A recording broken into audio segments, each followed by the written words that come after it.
I'm so pleased to have you here and share this miracle milestone with you.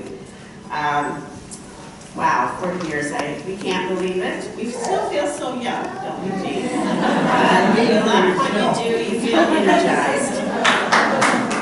Thank you to all of you who spoke. You played a significant role at Sunrise as a helper, advisor, a mentor, inspiration to us, and we are honored by your kind and gracious remarks. We truly are. Thanks to each of you who videoed a message.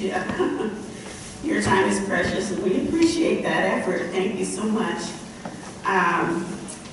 Giving tribute to our faithful employees here a few minutes ago reminds me that I should mention that many of our employees are second and third generation.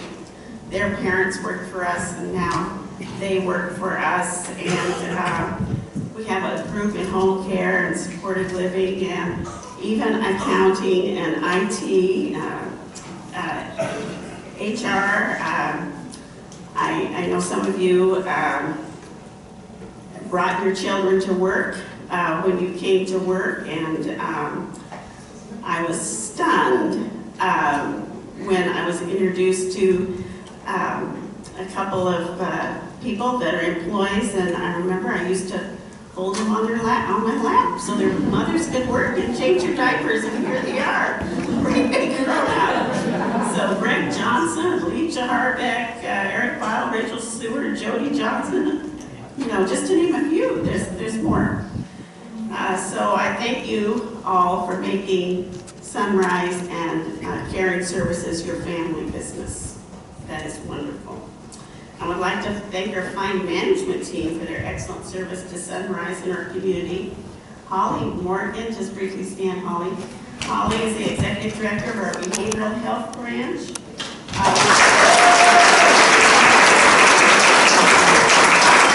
Along with Shamora Bearwood and Amanda Fossey, their clinical directors, and they do an outstanding job. Thousands of people in 4 counties, they do a great job. Linda Custer, Executive Director of Community Trades and Careers, are the and Michelle Butler, and they serve King, Snohomish, and Secaucus counties. Hundreds of people that they serve. Alex Namshik,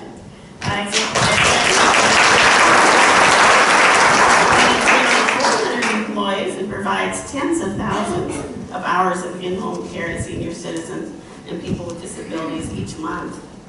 Marcia Cummey is our leader for development.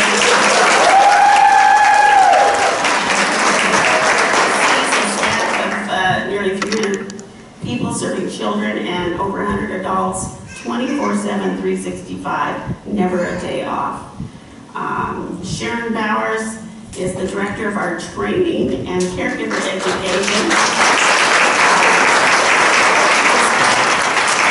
A lack of computers.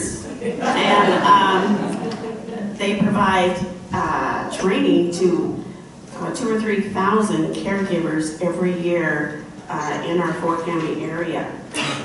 Ruth Fielding, Executive Director of our Community Placement Division.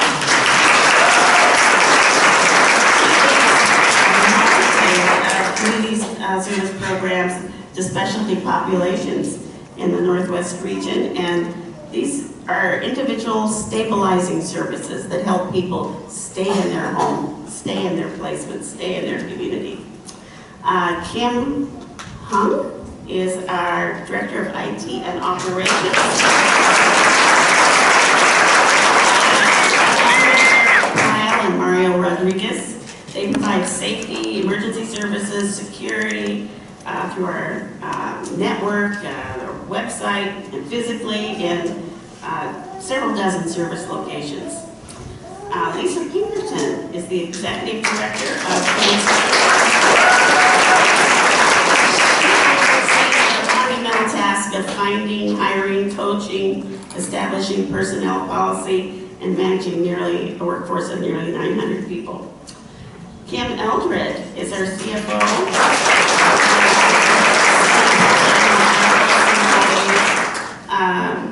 They manage our accounting department, which is extremely complex, a myriad of funding streams and accountable systems necessary to fulfill the requirements of our contracts throughout the county area. Today it takes at least 10 of us to manage Sunrise and serve others, but it wasn't always so. And I'm often asked to tell the story of our humble beginnings, but the truth is that our story is the story of those first 43 people with developmental disabilities that welcomed us into their lives 40 years ago on March 1st, 1977. I hope you notice the photographs at the end of the room there. Those are our original 43 folk. 7 individuals are still with us, and some of them are at this event, and their names were Donna, Stella, Larry, Jimmy, Dolores, Diane, and Eric, and we have a gift certificate for them. They've done much.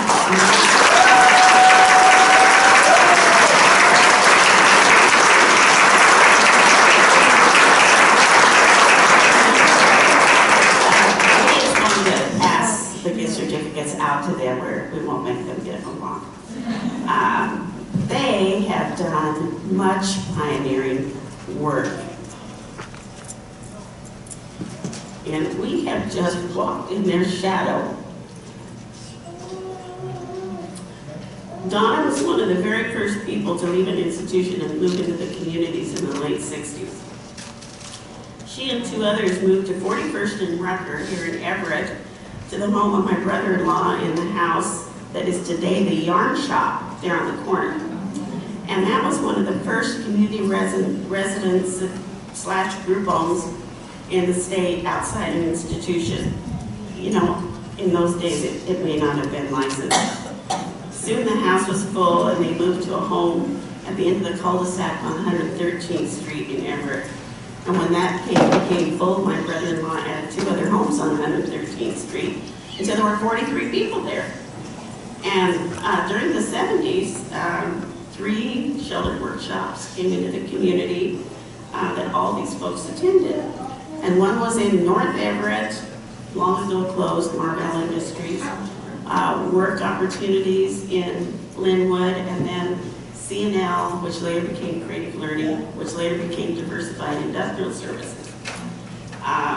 So I'm going to digress a bit today because many staff members have convinced me that they really wanted to hear the story of how Gina and I became involved with these people.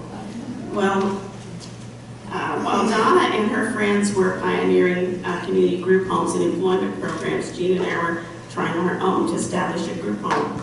I've become inspired and passionate during the civil rights era and transferred those rights and lessons learned to my longtime association with people with disabilities.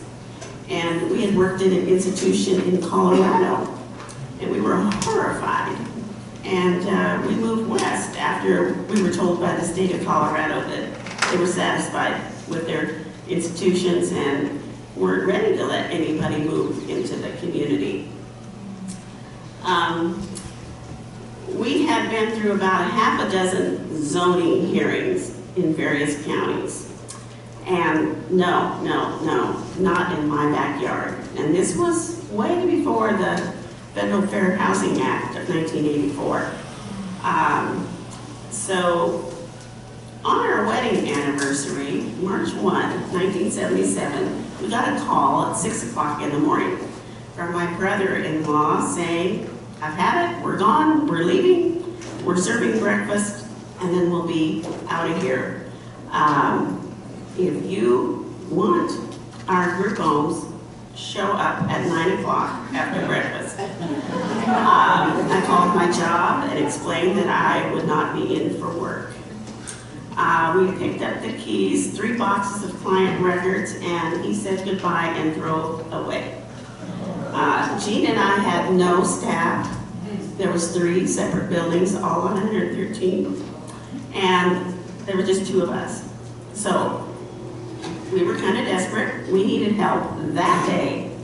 So what do? We decided that I would stay at the homes, And Jean would go to Kmart parking lot, and everybody that came out with groceries or shopping, he would ask them if they would like to come to work for us. And he was going to stay there until he brought someone home.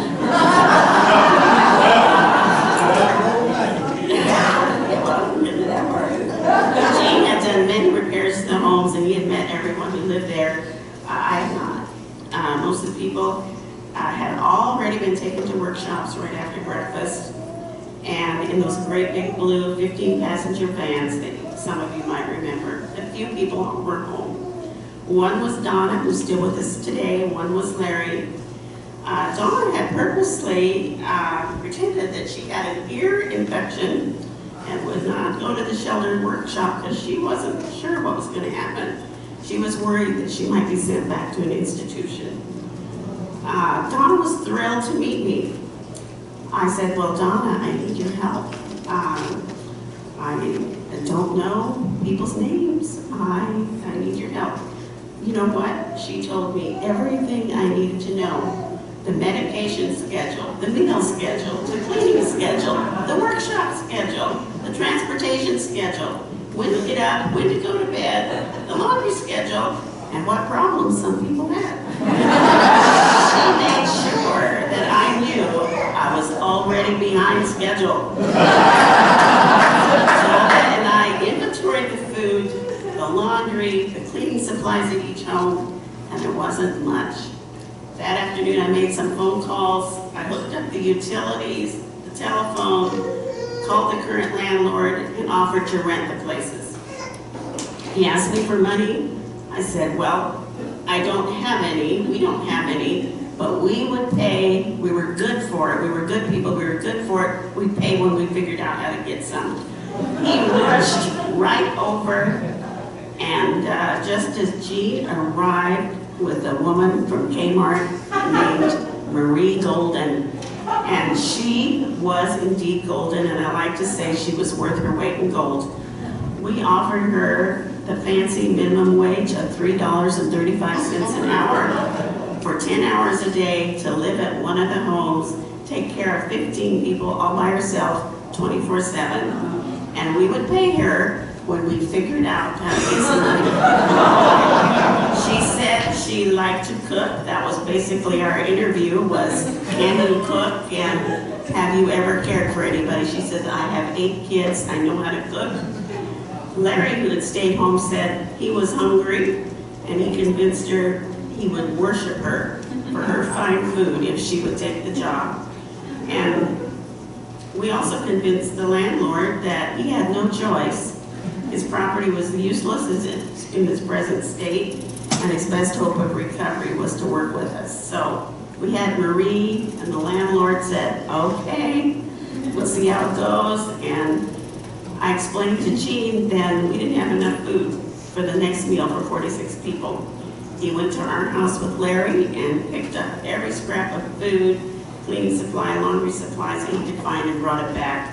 And we divided everything up with Marie for each home, and we had supper. By this time, Donna was telling us that people needed to be picked up from the workshops.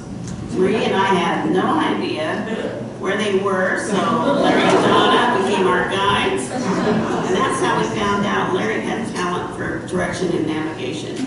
Neither Marie or I had ever driven a van, and in those days, you could get to Linwood and back in a half an hour. Nowadays, it's an hour. Jean and Marie and I began living at a different home that evening. Each of us took a home. The next day, after delivering the participants to the workshops, I went to my job. I worked at a hospital as a physical therapist in Seattle. And I went to the administrator, and I managed to convince them to give me an advance every day for the work that I did. And so that I could bring home the money to buy the food for the next day's meal for 46 people. Jean stayed behind to shop for food and supplies and drive to Fircrest for doctor's appointments because nobody else would serve our clients.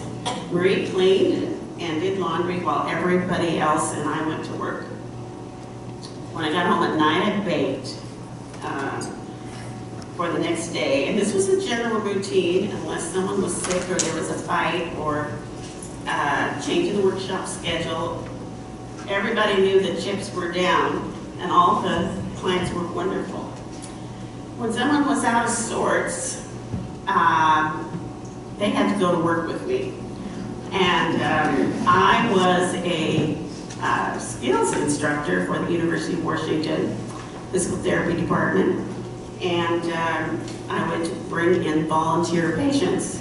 I wouldn't say a word about the relationship or what was going on. But I would instruct the students to develop a set of exercises to strengthen the serratus anterior or teach them to the patient.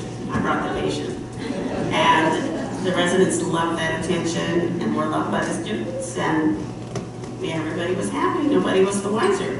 And, one day while shopping at a secondhand store, Jean met a man that worked for Bar Green's Restaurant Supply. And he was there to look for antiques to put in his wife's antique shop in Burlington. Jean explained our situation, and Bar Green's delivered a truckload of food, backed it up to the Fairmont group home, and unloaded it in the storeroom. And they gave us credit for 6 months until we could pay. Food in the pantry is essential to security. The residents and I and Jean danced, and we had a picnic in the yard. Albertson's Grocery also helped us out.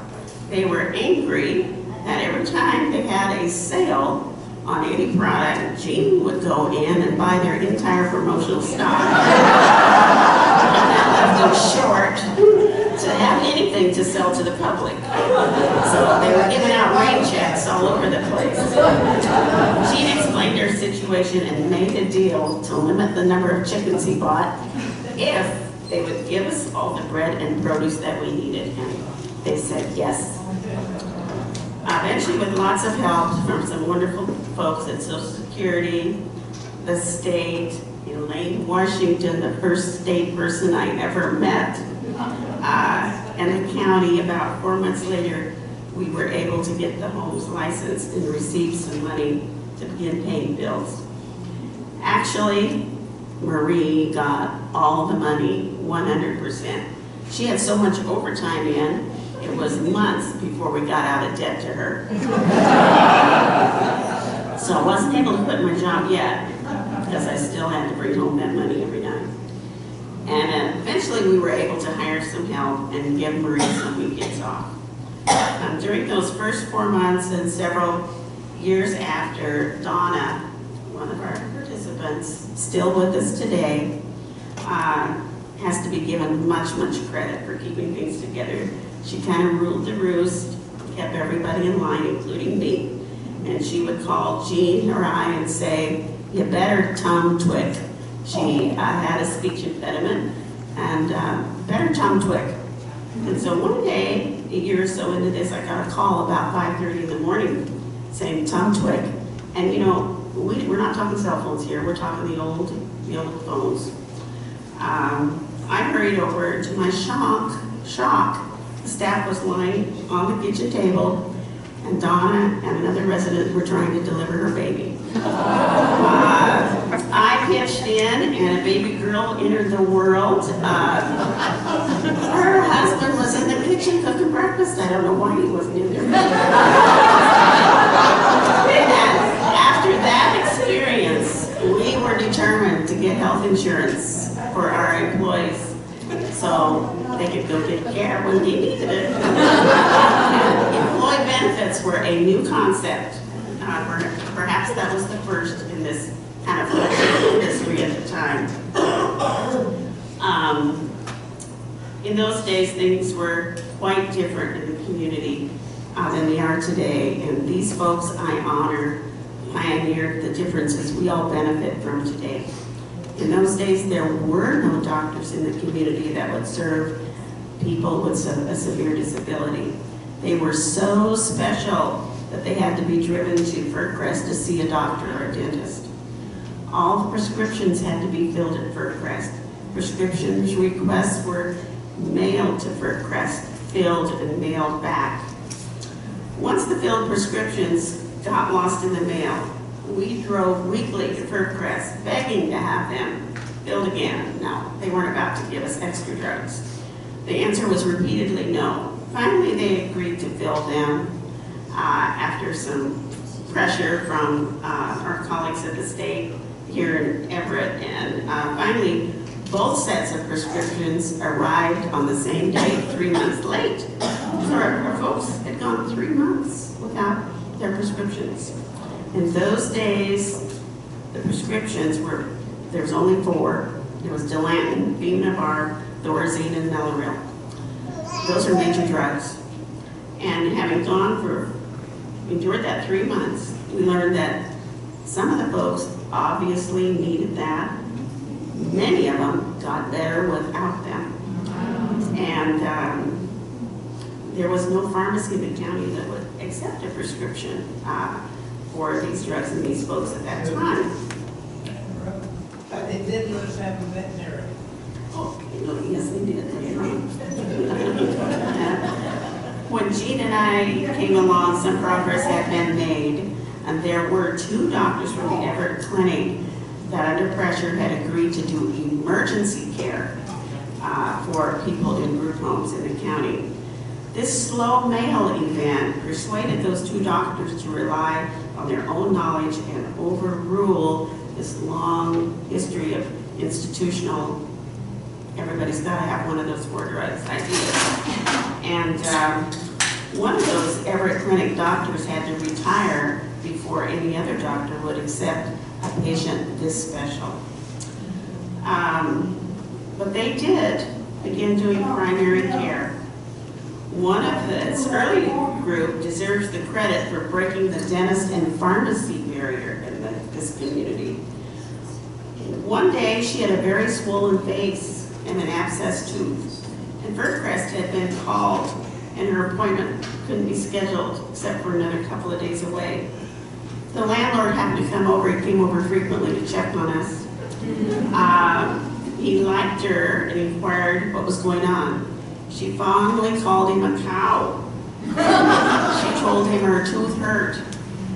He said, well, I own another building that's rented to a dentist near Lake Serene. So he called that dentist up and told him this lady was coming and coming now, and see her or lose his lease. So we got our dentist. She called him and told him that she called the pharmacy that was in the same building and said she needs a prescription for an antibiotic. The dentist said only go to the pharmacist in this building. And we took this lady down there and she said, ow, ow, ow, as loud as she could and as often as she could, and she got her prescription filled. And there was no way to pay for that. Medical coupons were all coded at that time, so you could only be billed at Fircrest. So we had to get them changed so they could be filled at a local pharmacy and use a local dentist. It took years before a psychiatrist could be found. So with the absence of reliable health care and many things that needed to be established and developed, we knew we needed a registered nurse but couldn't afford one. The residents had very rare disease on the books, and this Fircrest thing wasn't working out. We needed to recruit more healthcare providers in the community and make the job easy for them.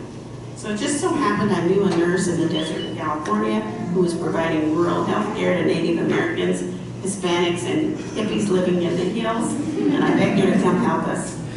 The problem was she was 9 months pregnant, and she wouldn't leave until her baby was born. Finally, after a little hair-raising scare with health at the group home, I called her and said, we're on our way to get you, have that baby. And we picked her up and brought her back. And she started working for us about a month later. And Sharon kind of told that story. And she's oversaw the health care of our folks until the last few years. One of these folks represents the first time that the person with developmental disabilities had cataract surgery or cornea transplant. It took nearly a year of ethics review boards to get the health community in charge of donors and transplant schedule to accept a person with developmental disabilities on the waiting list, and months to get the medical assistance unit to authorize it. Rules were rewritten because her and another early participant of Sunrise opened the doors to others with DD to follow and have more transplants of any kind. Assertive healthcare advocacy had to be done in those early days, and now is something we can have the luxury of. In the summer, it was very hot. We had no air conditioning and large picture windows magnified the sun rays, and Sharon already told you that iced tea was a special treat. Sharon had organized a lab work process. Sometimes we even had to do our own lab work and collect whatever needed to be collected and take it in. Yes, urine and iced tea. We're confused. Another thing we take for granted today is riding the bus. It's such a simple thing. In the late 70s, no one with developmental disabilities in Snohomish County had ever ridden the bus to work or anywhere. And there used to be a struggle with the workshops and the van transportation schedule. There was only one staff per home, and no one could be left behind, so everybody had to go when one person needed to go or be picked up. If there was just a little variance in the workshop schedule, a plane, it could happen to anyone happening, everything was off balance. More importantly, Larry and Jimmy wanted to ride the bus, and they wouldn't let up. It took months of meetings and negotiations with the community transit, and I see Mike Hatch helped us. He's here, and another group home provider, but the day came, and on Monday, everyone took their first bus ride home from work. It was all orchestrated to be at a specific time with security on the bus, someone following the bus in a car, and others at checkpoints to make sure everybody stayed on the bus. We even had the sheriff's department on alert in case somebody got off the bus. So we waited and waited and waited, and no bus arrived. There were no cell phones, and not every bus had a CD radio. There was no communication. Nobody could find the bus. Finally, after an hour more had passed with no word, we called 911. Finally, the other group home provider left his post at his delivery point and came over to our homes to kill me for losing all his residents. I was actually running from the beginning of the street down to the end of the street with him chasing me. Then Mike Hatch drove up and said, "The bus has arrived." It was 2 hours late. It turns out the residents were so happy and thrilled and joyous, the bus driver got carried away and took him on a scenic tour. Drove by the beach, drove him by the sound, drove him all over, so the wheels on the bus go round and round.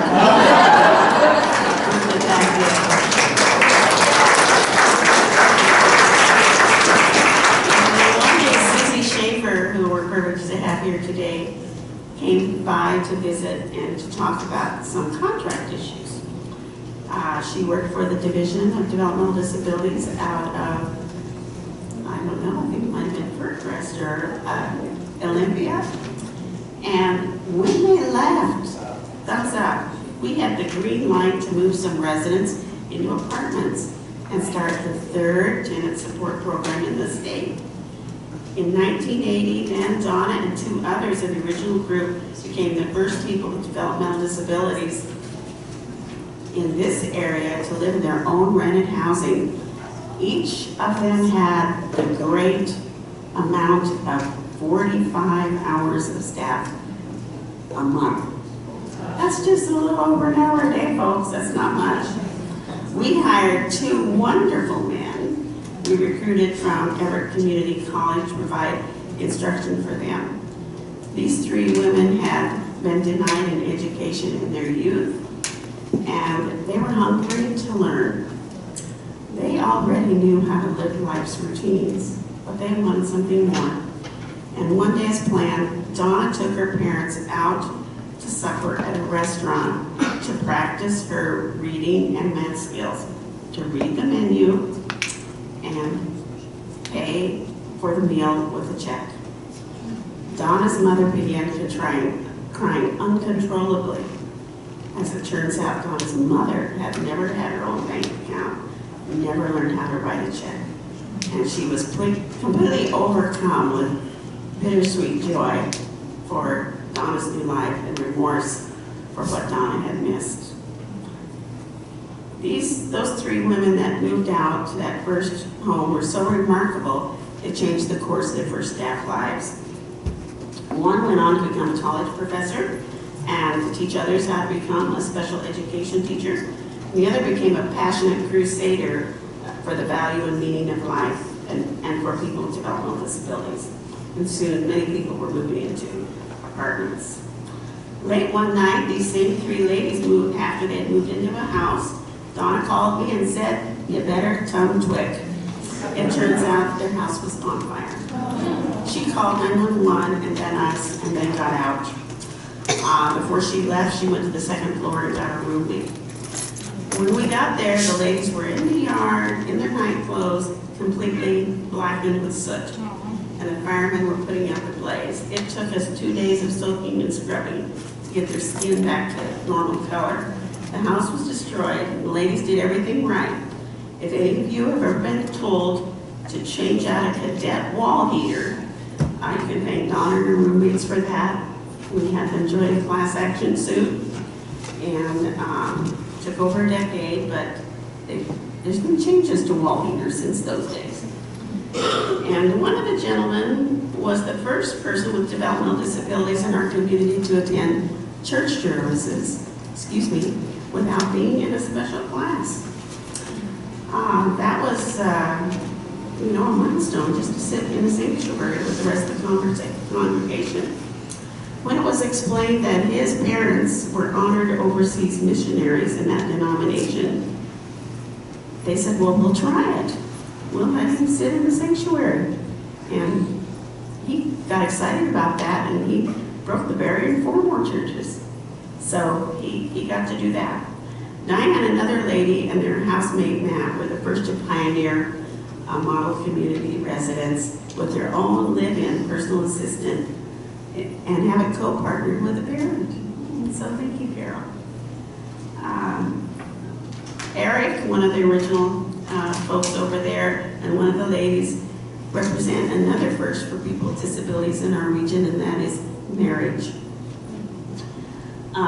Eric is still married today, and he's, oh my gosh, I don't know, Marcy, how many years he's been married, but still is, probably over 20 years. And the lady had been 25, and the lady this first lady had been married 14 years before being widowed. And so we've celebrated 17 marriages. We're kind of happy about that. Eric and one of the original ladies also represent home ownership and all that goes with it, including getting a mortgage. And this is another pioneering first, to let participants own their own home. Over 40 past and present Sunrise participants have purchased homes and benefited from it at the sale or still live in it.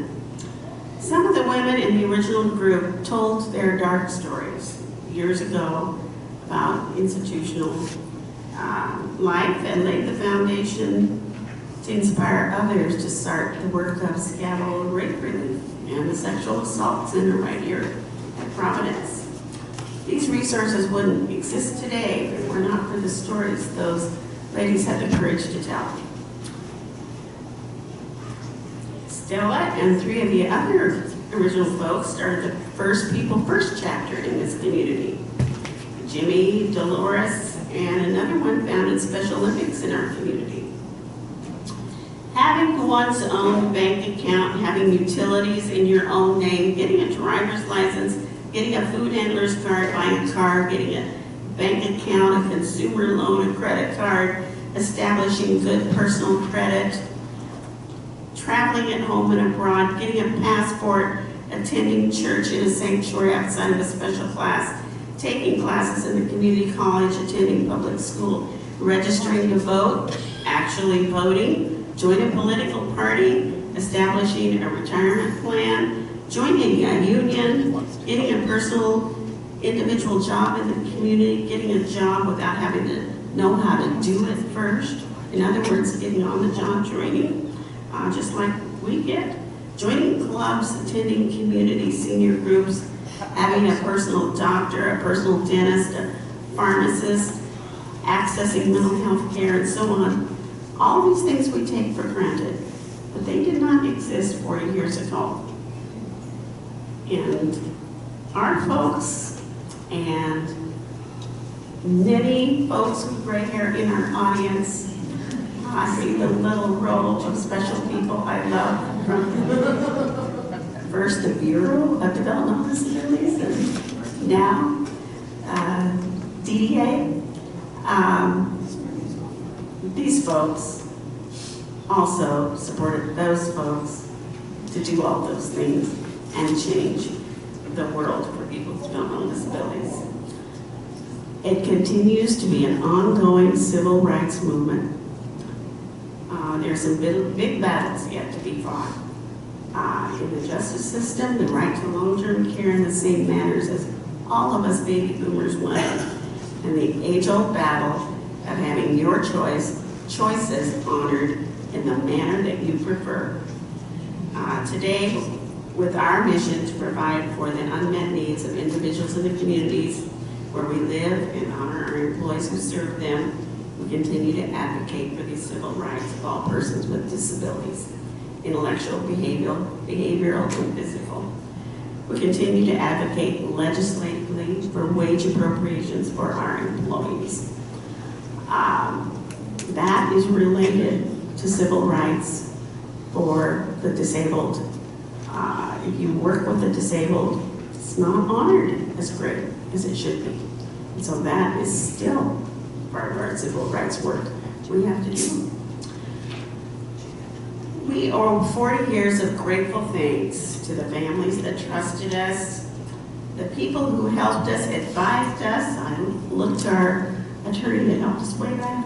He's here today. And to all of our contract partners, past and present, all of our employees, past and present, and to all of those who trusted Sunrise Services with their own care and the care of their loved ones. Thank you so much. We are so honored to have been on this journey with you and with those individuals over there. Thank you.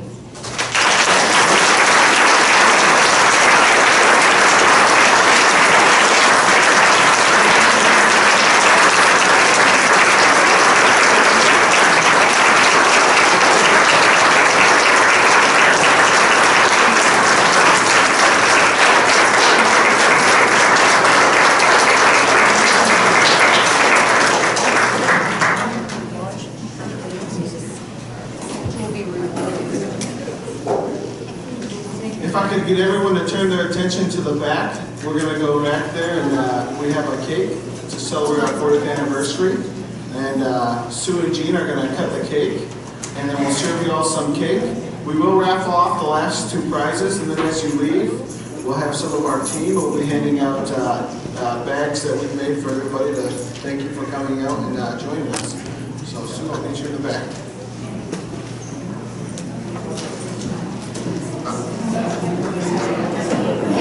No, that's the truth.